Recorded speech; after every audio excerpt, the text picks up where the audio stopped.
안녕하세요, 여러분. 오늘은 참 기막힌 일이 벌어진 이야기를 들려드리려고 합니다. 세상에는 정말 운명의 장난 같은 일들이 있더라고요. 이 이야기를 들으시면 아마 깜짝 놀라실 거예요. 때는 10년 전으로 거슬러 올라갑니다. 김태수 씨는 55살의 평범한 가정의 가장이었어요. 부인과 아들 하나를 둔 성실한 남편이자 아버지였죠. 그때 태수 씨는 서울 강남에 있는 대형 건설회사 회장댁에서 전속기사로 일하고 있었습니다. 새벽 6시부터 밤 10시까지, 때로는 더 늦게까지도 일해야 하는 힘든 직업이었지만 가족을 위해서라면 무엇이든 할 각오였어요. 태수 씨의 하루는 이른 새벽부터 시작됐습니다. 알람이 울리기도 전에 눈을 뜨고 조용히 씻고 나와서 차고로 향했죠. 회장님이 타실 벤츠 S클래스를 깨끗하게 닦고 실내 온도를 맞춰놓는 것부터가 하루 일과의 시작이었어요. 차 안에 놓인 신문도 깔끔하게 정리하고 생수도 새 것으로 교체했습니다. 회장님 댁은 강남의 호화저택이었습니다. 정원만 해도 100평이 넘는 큰 집에서 태수 씨는 단순히 운전만 하는 게 아니라 온갖 심부름을 다 해야 했어요. 마트에서 장보기, 은행일, 때로는 애완견 병원까지 데려가는 일까지 말이죠. 회장님의 골프채를 정리하거나 사모님이 좋아하는 꽃을 사러 가는 일도 태수 씨의 몫이었습니다. 그런데 가장 힘든 건 차라리 일이 아니라 사람들의 시선이었습니다. 특히 손님들이 오시는 날이면 태수 씨는 정말 위축됐어요. 현관에서 신발을 정리하고 있으면 어이, 거기 운전사 하며 반말로 부르는 손님들이 대부분이었거든요. 마치 사람이 아닌 물건처럼 취급받는 기분이었습니다. 회장 부인인 최선희 여사는 태수 씨를 그냥 기사가 아니라 하인처럼 대했어요. 야, 김 기사 하며 반말로 부르는 건 기본이고 손님들 앞에서도 전혀 체면을 세워주지 않았습니다. 그 나이 먹고 이것도 모르냐? 는 말을 입에 달고 살았죠. 심지어는 태수 씨가 실수하지도 않았는데 트집을 잡아서 야단치는 일도 많았어요.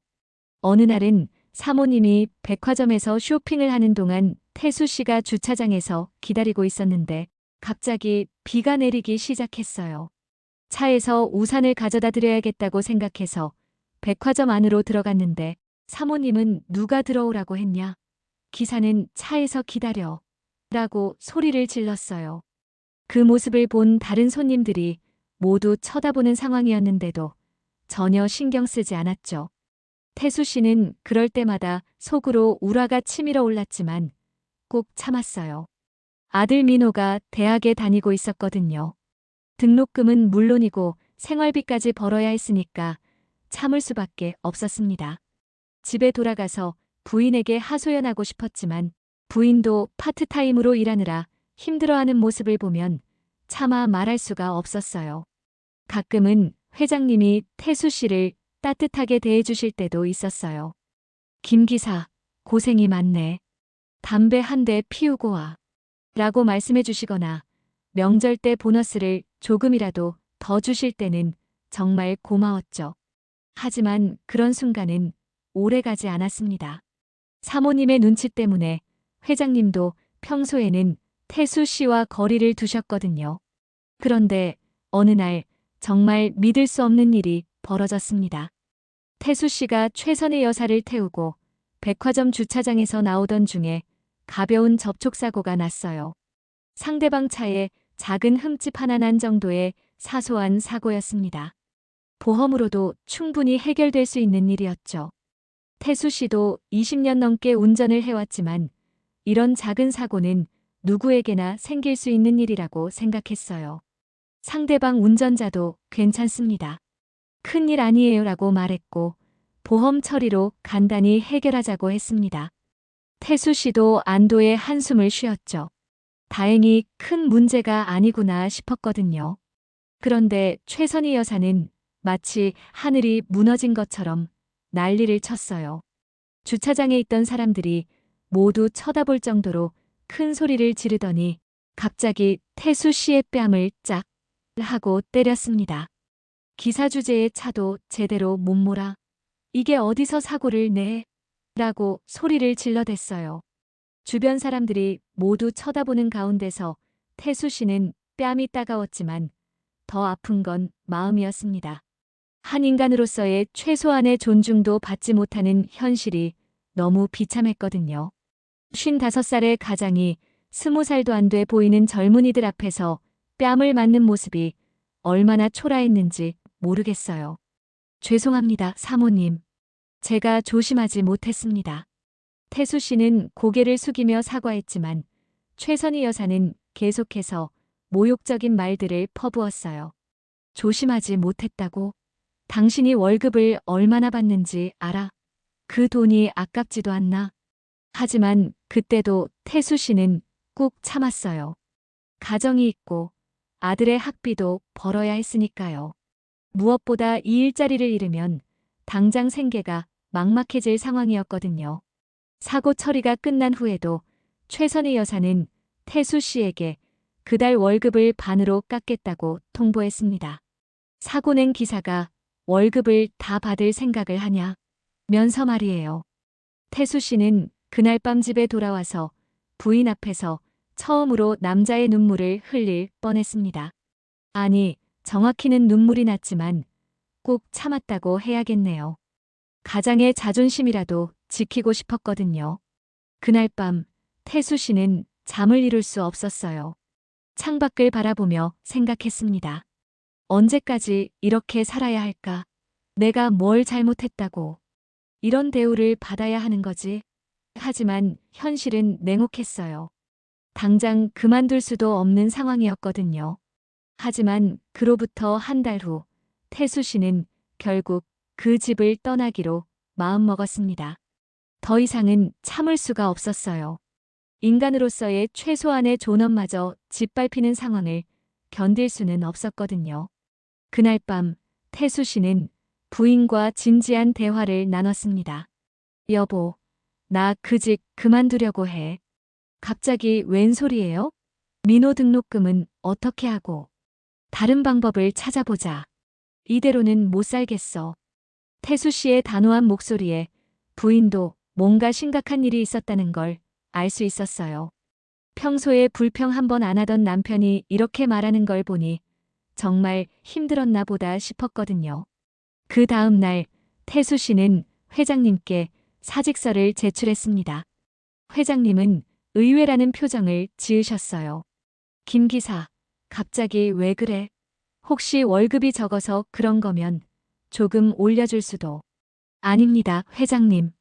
개인적인 사정이 있어서요. 태수 씨는 자세한 이유는 말하지 않았어요. 사모님의 행동 때문이라고 말하면 오히려 더 복잡해질 것 같았거든요. 회장님도 더 이상 묻지 않으셨습니다. 퇴직금도 제대로 못 받고 나온 태수 씨는 새로운 시작을 다짐했습니다. 평생 운전대만 잡고 살았지만 이제는 남의 밑에서 굽실거리며 살고 싶지 않았어요.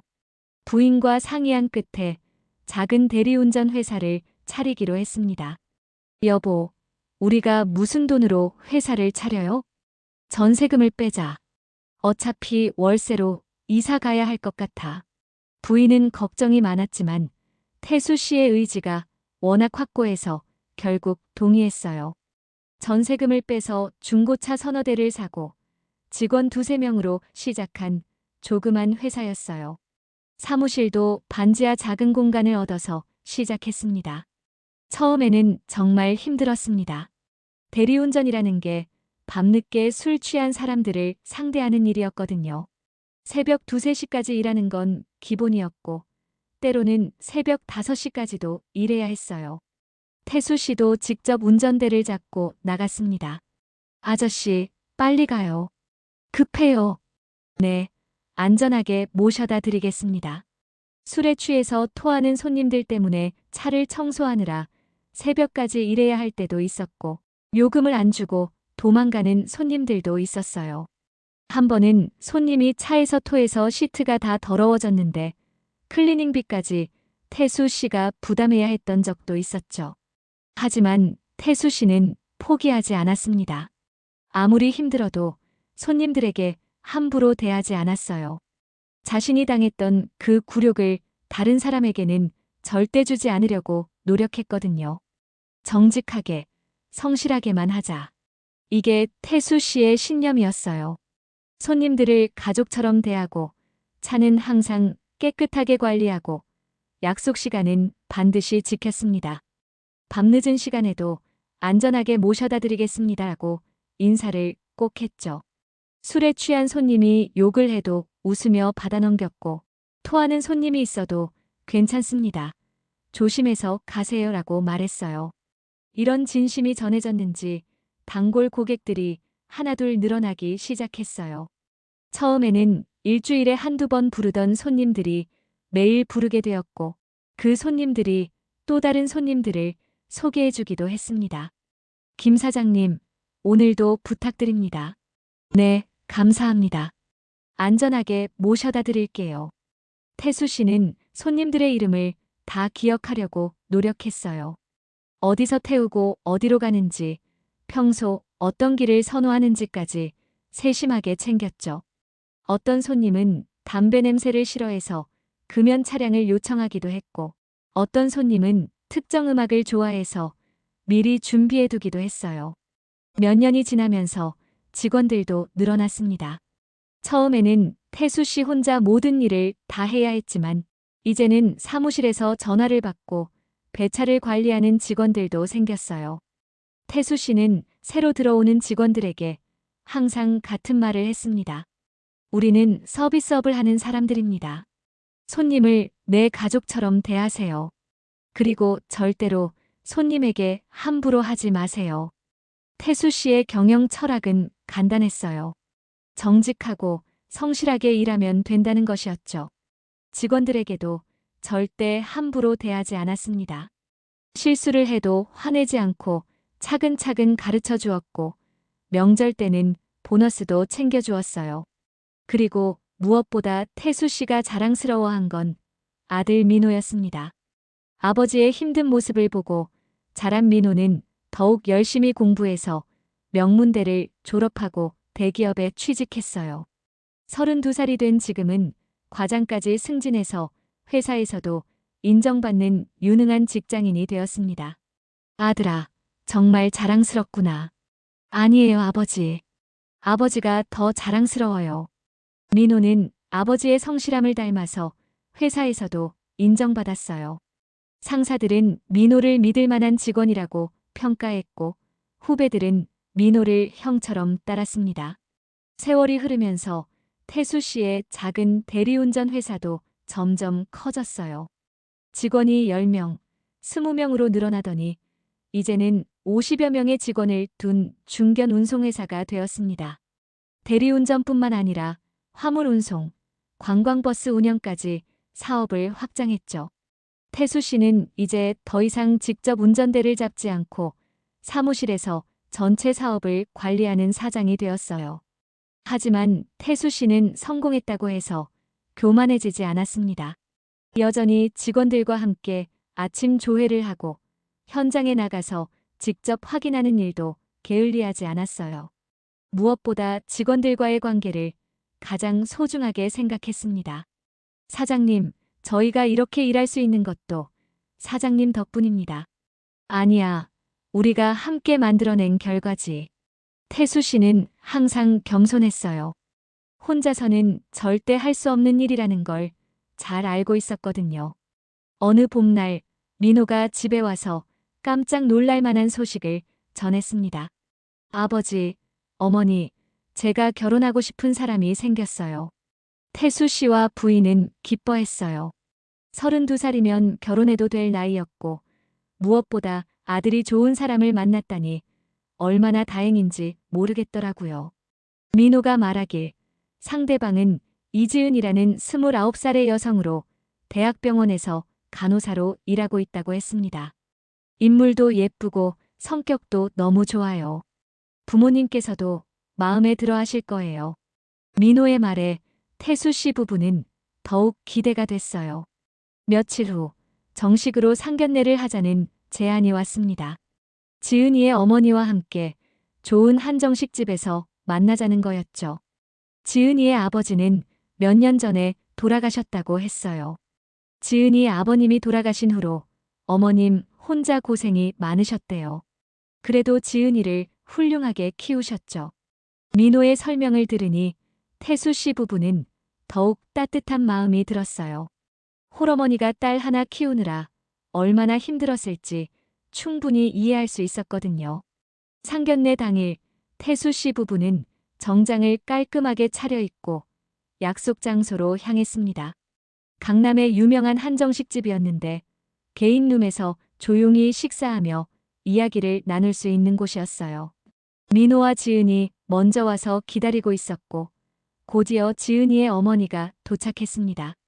지은이의 어머니는 50대 후반으로 보이는 여성이 고급스러운 한복을 입고 들어오는데 태수 씨는 왠지 모를 기시감을 느꼈습니다. 뭔가 낯이 익은 것 같았어요. 안녕하세요. 지은이 어머니 최선희입니다. 그 순간 태수 씨의 마음이 쿵 내려앉았어요. 10년 전 자신을 모욕했던 바로 그 여자였거든요. 하지만 최선희는 아직 태수 씨를 알아보지 못하는 것 같았습니다. 세월이 흐르면서 태수 씨의 모습도 많이 변했고 무엇보다 이제는 운전기사가 아니라 회사 사장의 모습으로 단정하게 차려입고 있었으니까요. 안녕하세요. 민호 아버지 김태수입니다. 태수 씨는 최대한 침착하게 인사를 건넸어요. 최선희는 여전히 알아보지 못하고 품격 있는 척하며 대화를 이어갔습니다. 어머, 민호 어머니께서는 정말 복이 많으시네요. 아드님이 이렇게 잘생기고 능력까지 뛰어나다니. 지은이도 정말 예쁘고 착해 보여요. 우리 민호가 좋은 사람을 만났네요. 겉으로는 화기애애한 분위기였지만 태수 씨의 마음속은 복잡했습니다. 10년 전에 그 굴욕이 생생하게 떠올랐거든요. 하지만 아들의 행복을 위해서라면 참을 수 있었어요. 개인적인 감정보다는 아이들의 미래가 더 중요했으니까요. 최선희는 태수 씨를 보면서도 전혀 알아보지 못했어요. 자신에게는 그저 하찮은 기사 중 한 명이었을 뿐이었고 특별히 기억할 이유도 없었거든요. 게다가 지금의 태수 씨는 예전과는 완전히 다른 모습이었어요. 자신감 있는 태도, 단정한 옷차림, 그리고 사업가다운 여유로운 분위기까지. 저희 지은이가 얼마 전에 아버지를 여의어서요. 제가 혼자 키우느라 부족한 점이 많았는데 최선희가 눈물을 글썽이며 말했어요. 태수 씨는 그런 모습을 보며 복잡한 기분이 들었습니다. 예전에 자신을 그렇게 무시했던 사람이지만 지금은 홀어머니로서 딸을 걱정하는 평범한 어머니의 모습이었거든요. 식사가 진행되면서 자연스럽게 서로의 직업과 가정환경에 대한 이야기가 나왔습니다. 민호가 아버지를 자랑스럽게 소개했어요. 저희 아버지는 운송회사를 경영하고 계세요. 처음에는 작게 시작하셨는데 지금은 꽤 큰 회사가 되었어요. 직원도 50명이 넘고 사업 영역도 많이 확장하셨죠. 민호의 말에 최선희가 관심을 보였어요. 사실 그녀는 속으로 안도하고 있었거든요. 사돈집이 경제적으로 여유가 있다면 지은이의 결혼을 통해 자신의 어려운 처지도 조금은 나아질 수 있을 거라는 생각이 들었어요. 아, 그러시군요. 요즘 운송업계가 어떤가요? 사업하시기 힘들지 않으세요? 감사합니다. 직원들 덕분에 여기까지 올 수 있었어요. 태수 씨는 겸손하게 대답했습니다. 하지만 최선희의 표정은 조금 미묘했어요. 운송회사라는 말에 뭔가 익숙한 느낌이 들었거든요. 하지만 아직 구체적으로 무엇인지는 떠오르지 않았어요. 그래요? 어떤 일을 하시다가 사업을 시작하신 건가요? 최선희가 호기심 어린 표정으로 물었어요. 하지만 그 눈빛에는 뭔가 탐색하는 듯한 기색이 있었습니다. 태수 씨는 잠깐 망설였지만 숨길 이유도 없다고 생각했습니다. 예전에는 운전 일을 했었습니다. 개인 기사로 일하다가 독립해서 지금의 회사를 차린 거죠. 그 순간 최선희의 표정이 미묘하게 변했어요. 뭔가 불안한 기색이 스쳐 지나갔거든요. 운전 일을 했다는 말에 왠지 모를 기시감을 느낀 것 같았습니다. 손에 든 찻잔을 내려놓으며 태수 씨를 더 자세히 들여다봤어요. 아, 개인 기사. 그러시군요. 최선희의 목소리에 미묘한 변화가 있었어요.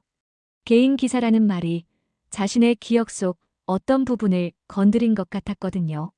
하지만 아직 정확히 무엇인지는 파악하지 못했어요. 어디서 주로 일하셨던 건가요? 개인 기사면 아마 좋은 집에서 일하셨을 텐데. 강남 쪽에서 일했었습니다. 한 건설회사 회장님 댁에서요. 태수 씨의 대답에 최선희의 마음이 더욱 불안해졌어요. 강남에서 건설회사 회장 댁 기사로 일했다는 말이 묘하게 귀에 걸렸거든요. 자신의 남편도 건설회사 회장이었고 집도 강남에 있었으니까요. 건설회사. 혹시 어느 회사였나요? 최선희의 목소리가 약간 떨리기 시작했어요. 뭔가 불길한 예감이 들었거든요. 태광건설이었습니다. 그 순간 최선희는 완전히 얼어붙었어요. 태광건설은 바로 자신의 남편이 회장으로 있던 회사였거든요. 심장이 빠르게 뛰기 시작했고 입안이 바짝 말랐습니다. 태수 씨는 최선희의 변화하는 표정을 조용히 지켜봤습니다. 그녀가 점점 자신을 기억해내고 있다는 걸 알 수 있었어요. 하지만 태수 씨는 침착했습니다. 이미 예상했던 일이었거든요. 죄송한데 성함을 다시 알려주시겠어요? 최선희가 떨리는 목소리로 물었어요. 이제 거의 확신에 가까웠지만 마지막 확인을 하고 싶었거든요. 김태수입니다. 김태수. 최선희가 중얼거렸어요. 10년 전의 기억들이 홍수처럼 밀려왔습니다. 자신의 집에서 일했던 그 기사, 자신이 그렇게 무시하고 함부로 대했던 바로 그 사람이었거든요. 혹시 10년 전에 저희 집에서? 네, 맞습니다. 태수 씨가 차분하게 대답했어요. 이제 더 이상 숨길 필요도 없고 숨고 싶지도 않았거든요. 최선희는 완전히 패닉 상태가 되었어요. 자신이 그토록 무시하고 함부로 대했던 기사가 바로 눈앞에 앉아 있었고 더군다나 자신의 사돈이 될 뻔한 상황이었거든요. 손에 든 찻잔이 덜덜 떨렸고 얼굴은 새하얗게 질렸습니다. 민호와 지은은 두 사람 사이의 이상한 분위기를 감지했지만 정확히 무슨 일인지는 알 수 없었어요. 아까까지 화기애애했던 상견례 분위기가 한순간에 얼어붙어 버렸거든요. 엄마, 무슨 일이세요? 아는 분이세요? 지은이 걱정스럽게 물었지만 최선희는 대답할 수가 없었어요. 자신의 과거 행동이 너무 부끄러웠고 지금의 상황이 믿기지 않았거든요. 태수 씨는 그런 최선희의 모습을 조용히 지켜봤습니다. 10년 전에 그 굴욕적인 순간들이 떠올랐지만 이상하게도 복수심이나 분노는 느껴지지 않았어요. 오히려 이런 상황이 된 것이 신기할 따름이었습니다. 예전에 인연이 있었던 분이에요. 태수 씨가 담담하게 말했어요. 최선희는 그런 태수 씨의 침착한 모습에 더욱 당황했습니다. 자신이 그렇게 무시했던 사람이 이렇게 여유롭고 당당한 모습을 보이고 있으니까요. 상견례 이후 몇 주가 지나면서 결혼 준비가 본격적으로 시작되었습니다.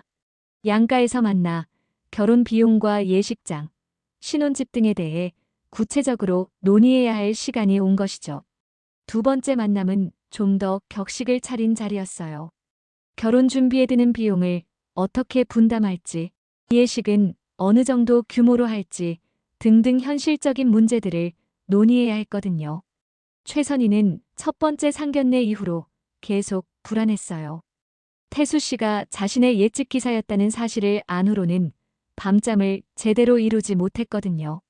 한편으로는 과거의 기억 때문에 부끄러웠지만 다른 한편으로는 현재의 어려운 처지 때문에 이 결혼이 무산되면 안 된다는 생각도 들었어요. 하지만 무엇보다 견디기 어려운 건 자신이 그렇게 무시했던 사람에게 이제는 도움을 받아야 하는 처지가 되었다는 현실이었습니다.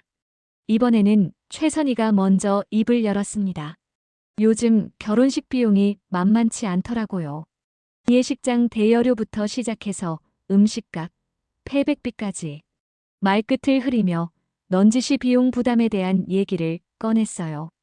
사실 최선인의 집안 형편이 예전 같지 않다는 걸 돌려서 표현한 거였죠. 남편이 잡고 한 후 회사는 완전히 망했고 경제적으로 매우 힘든 상황이었거든요. 태수 씨는 그런 상황을 이해했어요.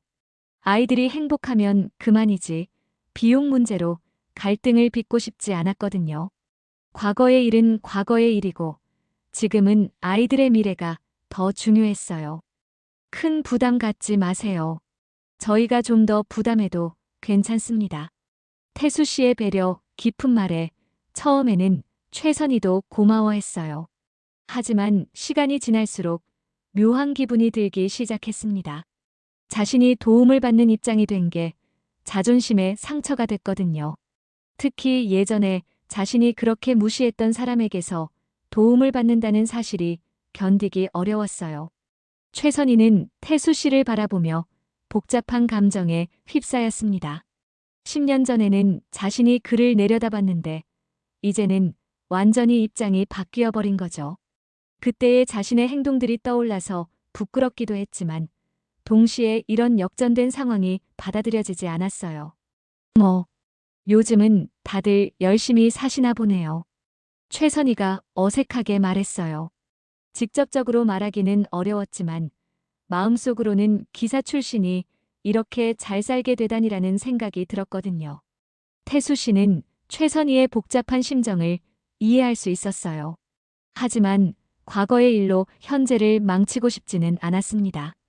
정직하게 일하면 누구든 성공할 수 있다고 생각해요.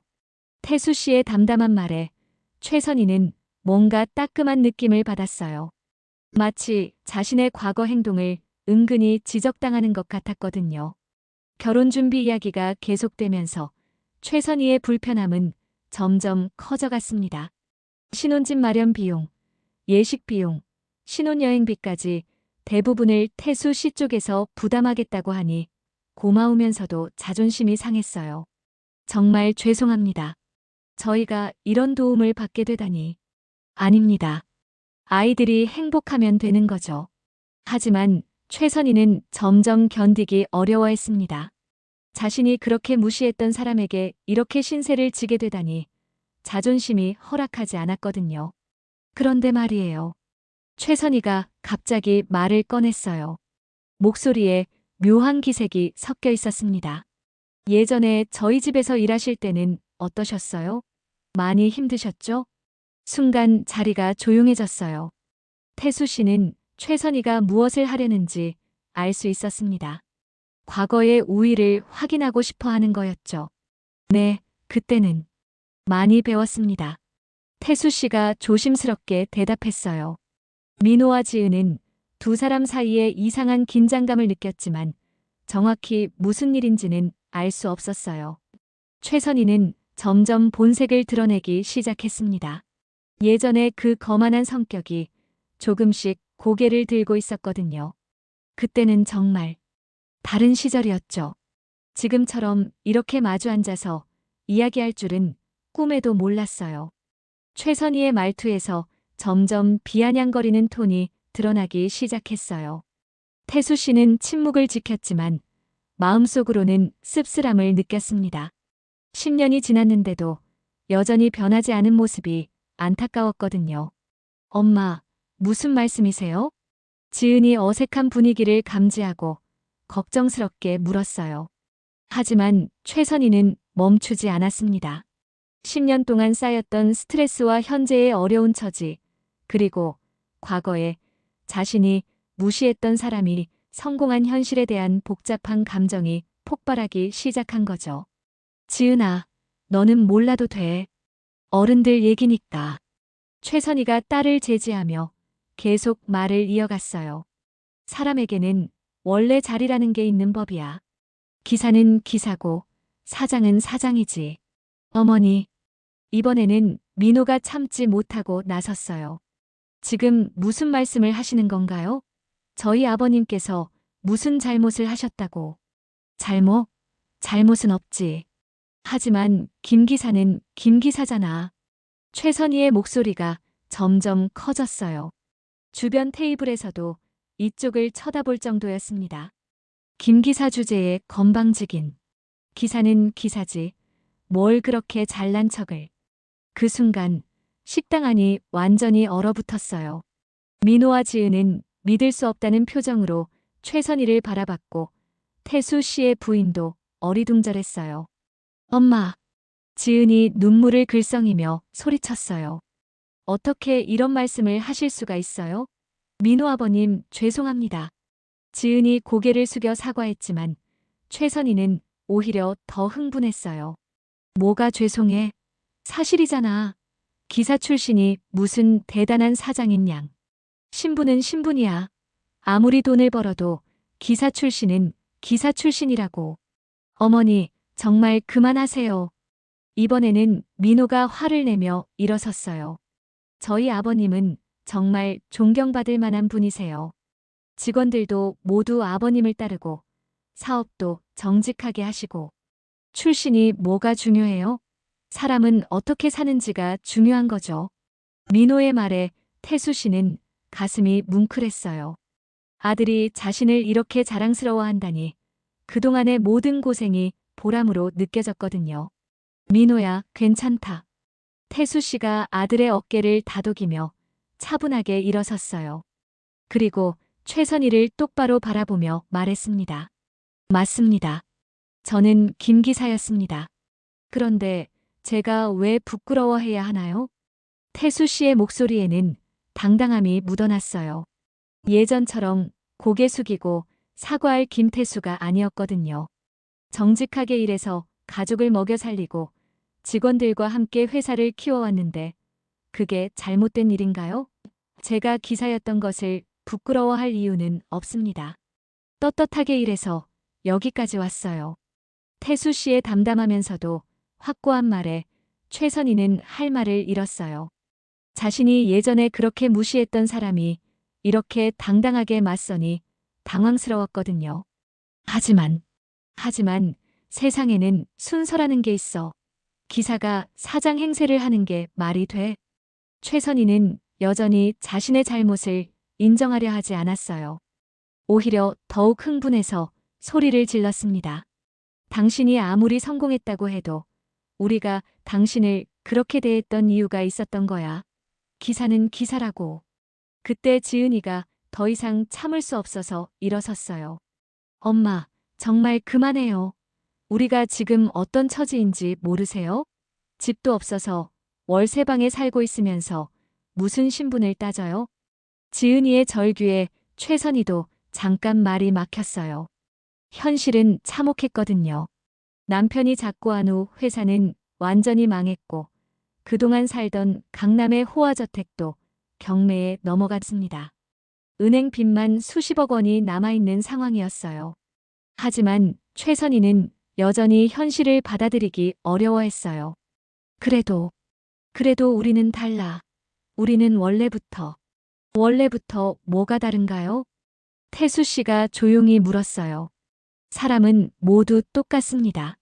누구나 열심히 일하고 가족을 사랑하고 정직하게 살아가려고 노력하는 거예요. 그것 말고 뭐가 다르다는 건가요? 태수 씨의 말에 최선희는 아무 대답도 할 수 없었어요.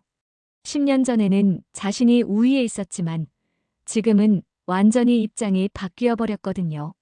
지은이는 계속 눈물을 흘리며 어머니를 원망스럽게 바라봤어요. 자신이 사랑하는 사람의 가족에게 이런 모욕을 주다니 정말 부끄럽고 미안했거든요.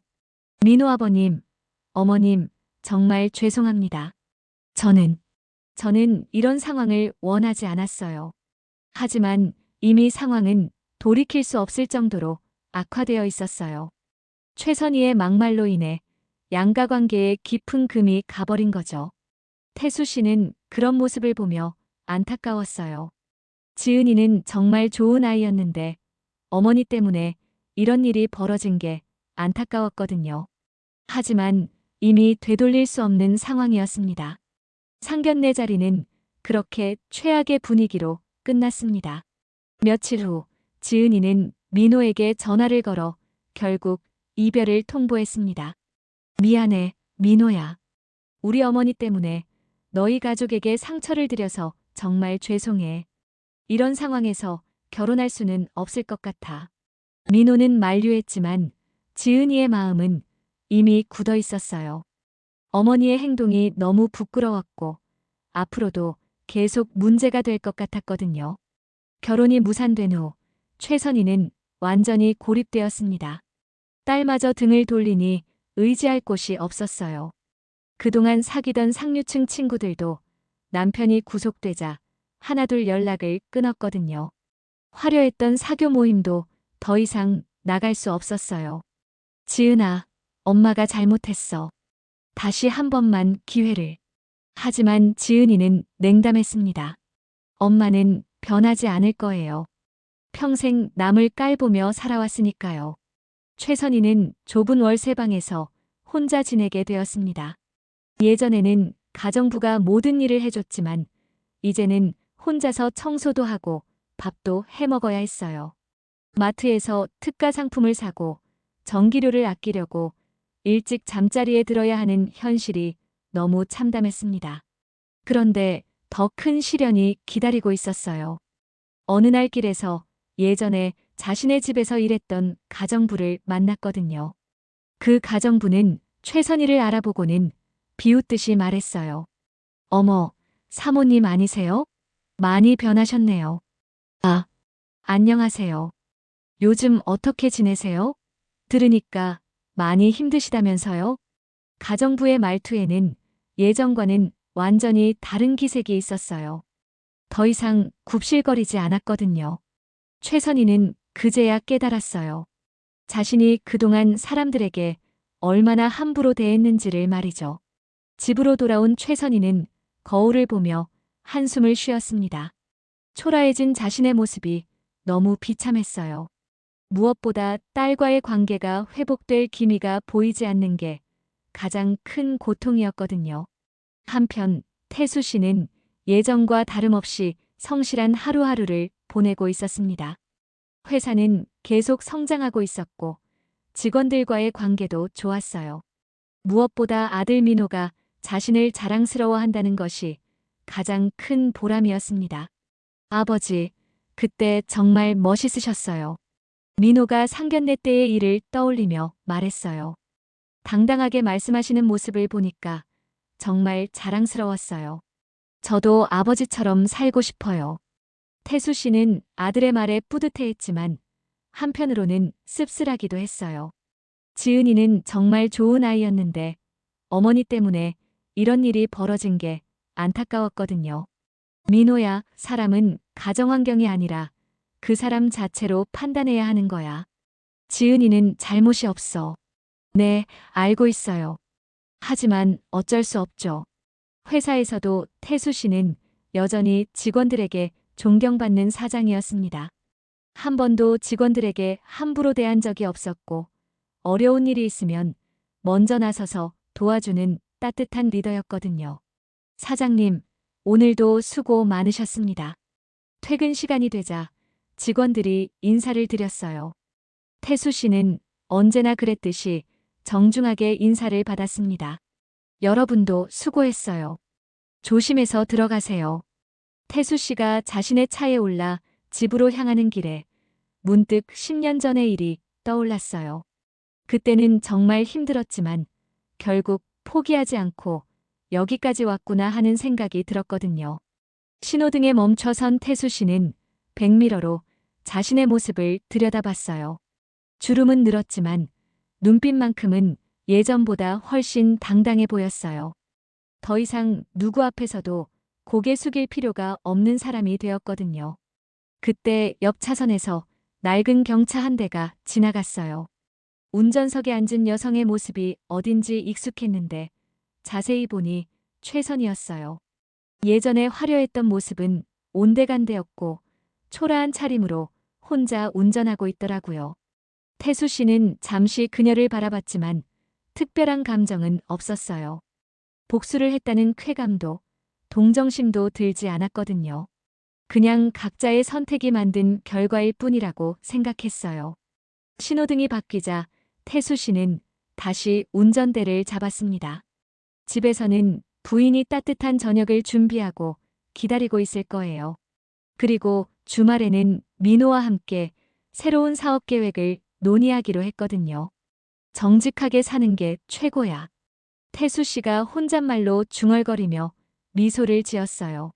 세상에는 여러 가지 성공의 기준이 있지만 결국 가장 중요한 건 떳떳하게 사는 것이라는 생각이 들었거든요. 남을 깔보거나 무시하지 않고 정직하게 일하며 가족과 직원들을 사랑하는 것. 그게 진짜 성공이라고 믿었어요. 집에 도착한 태수 씨는 현관문을 열며 다녀왔습니다라고 인사했어요. 부인이 반갑게 맞아주었고 식탁에는 따뜻한 저녁이 준비되어 있었습니다. 평범하지만 행복한 하루의 마무리였어요. 그날 밤 태수 씨는 창밖을 바라보며 생각했습니다. 10년 전 그 굴욕의 순간이 오히려 자신을 더 강하게 만들었다고 말이죠. 만약 그때 그 일이 없었다면 지금처럼 당당한 사람이 될 수 있었을까 하는 생각도 들었어요. 결국 모든 일에는 다 이유가 있는 법이었습니다. 여러분, 이 이야기를 들으시면서 어떤 생각이 드시나요? 사람을 대할 때는 정말 조심해야 한다는 생각이 듭니다. 오늘 내가 무시하는 그 사람이 내일은 나보다 더 큰 사람이 될 수 있으니까요. 무엇보다 정직하게, 성실하게 사는 것이 결국에는 가장 큰 힘이 되는 것 같습니다.